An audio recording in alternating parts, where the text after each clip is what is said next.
Island of the Blue Dolphins, a Newbery Award winner. And yesterday we met our main character, Karana. And we know she has a younger brother. Her father is the chief. An older sister. An older sister. And then we see that the Russians, right? The Aleut arrived, and they're there to hunt otter, and so there's trying to, strike up a bargain with that.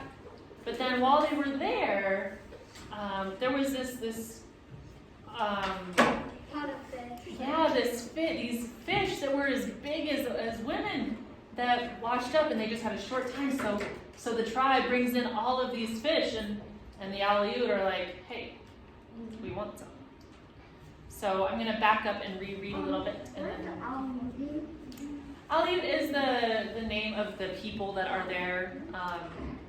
Some sort of people from Russia. Yeah. It's a Russian heritage.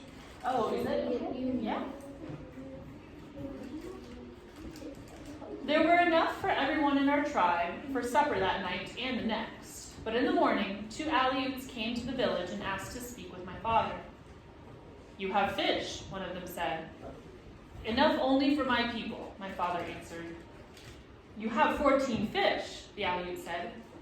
"7 now, because we ate 7. From 7 you can spare 2. "There are 40 people in your camp," my father replied, "and more than that of us. Besides, you have your own fish, the dried ones that you brought." "We tire of that kind," the Aleut said. He was a short man who only came to my father's shoulders, and he had small eyes like black pebbles and a mouth like the edge of a stone knife. The other Aleut looked very much like him. "You are hunters," my father said. "Go and hunt your own fish if you are tired of what you are now eating. I have my people to think of." "Captain Orlov will hear that you refuse to share the fish." "Yes, tell him," my father said, "but also why we refuse." The Aleut grunted to his companion, and the 2 of them stalked off on their short legs across the sand dunes that lay between the village and their camp. We ate the rest of the white bass that night, and there was much rejoicing. But little did we know, as we ate and sang, and the older men told stories around the fire, that our good fortune would soon bring trouble to Galahast. Chapter 3. The wide beds of kelp, which surround our island on 3 sides, come close to the shore and spread out to the sea for a distance of a league. In these deep beds, even on days of heavy winds, the Aleuts hunted. They left the shore at dawn in their skin canoes and did not return until night, towing after them the slain otter. The sea otter, when it is swimming, looks like a seal, but it is really very different. It has a shorter nose than a seal, small webbed feet instead of flippers, and fur that is thicker and much more beautiful. It is also different in other ways. The otter likes to lie on its back in the kelp beds, floating up and down to the motion of the waves, sunning itself or sleeping. They're the most playful animals in the sea. It was these creatures that the Aleuts hunted for their pelts. Pelt is like the fur. From the cliff, I could see the skin canoes darting here and there over the kelp beds, barely skimming the water, and the long spears flying like arrows. At dark, the hunters brought their catch into Coral Cove, and there on the beach the animals were skinned and fleshed. 2 men, who also sharpened the spears, did this work, laboring far into the night by the light of seaweed fires. In the morning, the beach would be strewn with carcasses and the waves red with blood. Many of our tribe went to the cliff each night to count the number killed during the day. They counted the dead otter and thought of the beads and other things that each pelt meant. But I never went to the cove, and whenever I saw the hunters with their long spears skimming over the water, I was angry, for these animals were my friends. It was fun to see them playing or sunning themselves among the kelp. It was more fun than the thought of beads to wear around my neck. This I told my father one morning. There are scarcely a dozen left in the beds around Coral Cove, I said. Before the Aleuts came, there were many. Many still live in other places around the island, he replied, laughing at my foolishness. When the hunters leave, they will come back. There will be none left, I said. The hunters will kill them all. This morning, they hunt on the south. Next week, they move to another place. The ship is filled with pelts. In another week, the Aleuts will be ready to go. I was sure that my father thought they would leave soon, for 2 days before he had sent some of our young men to the beach to build a canoe from a log which had drifted in from the sea. There are no trees on the island except the small ones stunted by the wind. When a log came ashore, as happened once in a long time, it was always carried to the village and worked on where a chance wave could not wash it away. That the men were sent to hollow out the log in the cove and to sleep beside it during the night meant that they were there to watch the Aleuts, to give the alarm should Captain Orlov try to sail off without paying us for the otter skins. Everyone was afraid he might, so besides the men in the cove who watched the Aleut ship, others kept watch on the camp.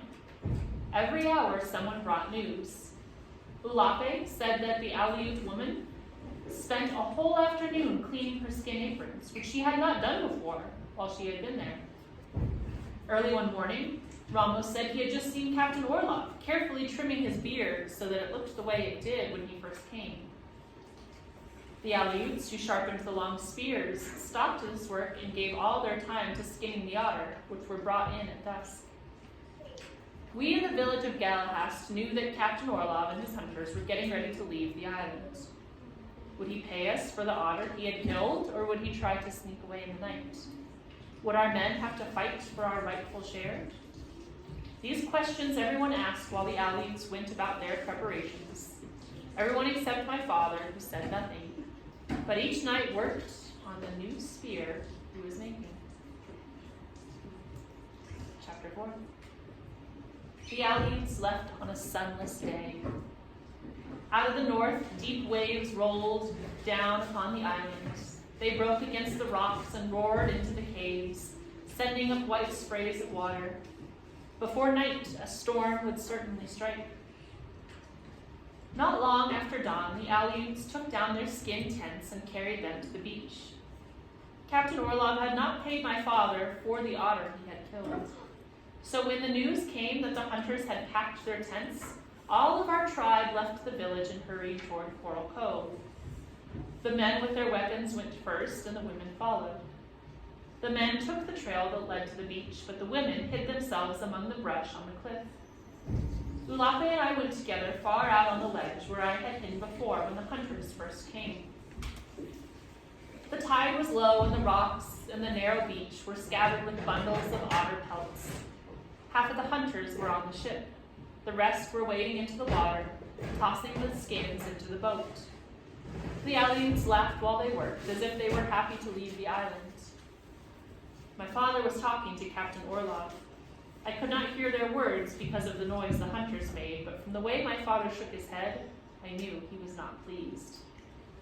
He is angry, Ulape whispered. Not yet, I said. When he is really angry, he pulls his ear. The men who were working on the canoe had stopped and were watching my father and Captain Orlov. The other men of our tribe stood at the foot of the trail. The boat went off to the ship filled with otter. As it reached the ship, Captain Orlov raised his hand and gave a signal. When the boat came back, it held a black chest which 2 of the hunters carried to the beach. Captain Orlov raised the lid and pulled out several necklaces. There was little light in the sky, yet the beads sparkled as he turned them this way and that. Beside me, Ulape drew in her breath in excitement, and I could hear cries of delight from the women hidden in the brush. But the cries suddenly ended as my father shook his head and turned his back on the chest. The Aleuts stood silent. Our men left their places at the foot of the trail and moved forward a few steps and waited, watching my father. 1 string of beads for 1 otter pelt is not our agreement, said my father. 1 string and 1 iron spearhead, said Captain Orlov, lifting 2 fingers. The chest does not hold that much, my father answered. There are more chests on the ship, said the Russian. Then bring them to the shore, my father said. You have 105 bales of otter on the ship. There are 15 here in the cove. You will need 3 more chests of this size. Captain Orlov said something to his Aleuts that I could not understand, but its meaning was soon clear. There were many hunters in the cove, and as soon as he spoke, they began to carry the otter pelts to the boat. Beside me, Lape was barely breathing. Do you think he will give us the other chests? She whispered. I do not trust him. When he gets the pelts to the ship, he may leave. It is possible. The hunters had to pass my father to reach the boat, and when the first one approached him, he stepped in his path. The rest of the pelts must stay here, he said, facing Captain Orlov, until the chests are brought. The Russian drew himself up stiffly and pointed to the clouds that were blowing in toward the island. I load the ship before the storm arrives, he said. Give us the chests, then I will help you with our canoes, my father replied. Captain Orlov was silent. His gaze moved slowly around the cove. He looked at our men standing on the ledge of a rock a dozen paces away. He looked upward toward the cliffs and back at my father. Then he spoke to his Aleuts. I do not know what happened first, whether it was my father who raised his hand against the hunter whose path he barred, whether it was this man who stepped forward with a bale of pelts on his back and shoved my father aside. It all happened so quickly that I could not tell one act from the other. But as I jumped to my feet and Ulape screamed and other cries sounded along the cliff, I saw a figure lying on the rocks. It was my father, and blood was on his face. Oh, God. Slowly, he got to his feet. With their spears raised, our men rushed down across the ledge. A puff of white smoke came from the deck of the ship. A loud noise echoed against the cliff. 5 of our warriors fell and lay quiet. Ulape screamed again and flung a rock into the cove. It fell harmlessly beside Captain Orlov. Rocks showered into the cove from many places along the cliff, striking several of the hunters. Then our warriors rushed in upon them, and it was hard to tell one from the other. Ulape and I stood on the cliff and watched helplessly, afraid to use the rocks we held, lest we injure our own men. The Aleuts had dropped the bales of otter. They drew knives from their belts, and as our warriors rushed upon them, the 2 lines surged back and forth along the beach. Men fell to the sand and rose to fight again. Others fell and did not get up. My father was one of those. For a long time it seemed that we would win the battle, but Captain Orlov, who had rowed off to the ship when the battle started, returned with more of his Aleuts. Our warriors were forced backward to the cliffs. There were few of them left, yet they fought at the foot of the trail and would not retreat. The wind began to blow. Suddenly, Captain Orlov and his Aleuts turned and ran to the boat. Our men did not pursue them. The hunters reached the ship, the red sails went up, and the ship moved slowly between the 2 rocks that guard the cove. Once more, it disappeared. A white puff of smoke rose from the deck. As Ulape and I ran along the cliff, a whirring sound like a great bird in flight passed above our heads. The storm struck us as we ran, driving rain into our faces. The other women were running beside us, and their cries were louder than the wind.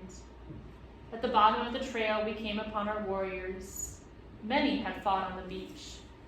Few had left it, and of these all were wounded. My father lay on the beach, and the waves were already washing over him. Looking at his body, I knew he should not have told Captain Orlov his secret name. And back in our village, all the weeping women and the sad men agreed that this had so weakened him that he had not lived through the fight with the Aleuts and the dishonest Russian.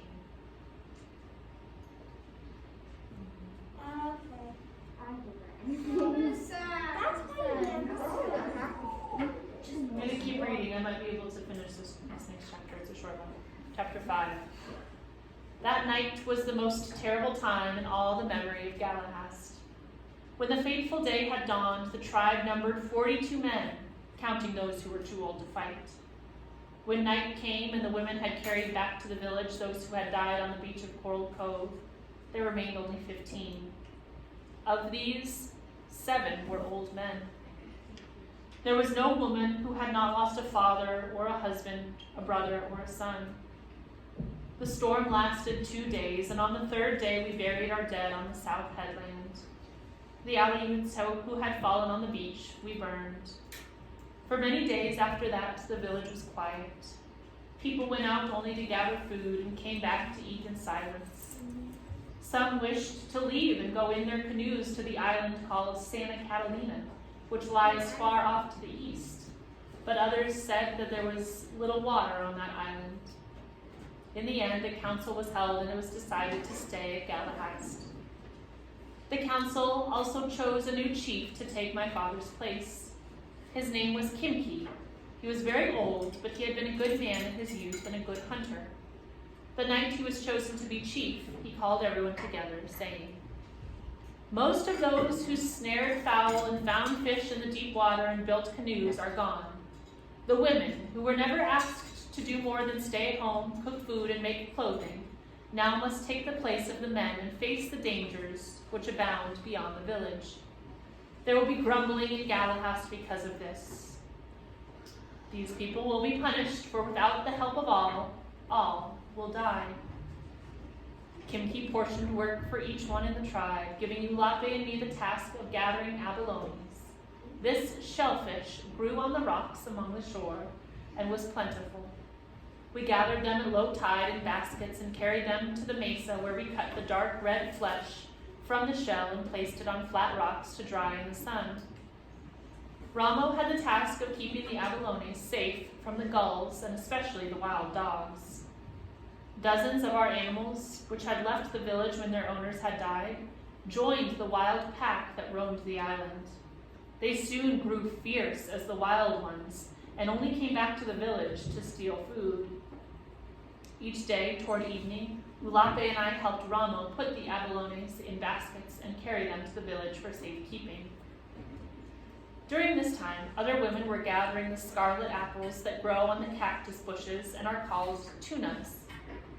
Fish were caught and many birds were netted. So hard did the women work that we really fared better than before when the hunting was done by the men. Life in the village should have been peaceful, but it was not. The men said that the women had taken the tasks that rightfully were theirs, and now that they had become hunters, the men looked down upon them. There was much trouble over this until Kimki decided that the work would again be divided. Henceforth, the men would hunt and the women would harvest. Since there was already enough food to last through the winter, it no longer mattered who hunted. But this was not the real reason why autumn and winter were unpeaceful in Galahast. Those who had died at Coral Cove were still with us. Everywhere we went on the island or on the sea, whether we were fishing or eating or sitting by the fires at night, they were with us. We all remembered someone, and I remembered my father, so tall and strong and kind. A few years ago, my mother had died. A few years ago, my mother had died, and since then, Ulape and I had tried to do the tasks she had done. Ulape even more than I, being older. Now that my father was gone, it was not easy to look after Ramo, who was always into some mischief.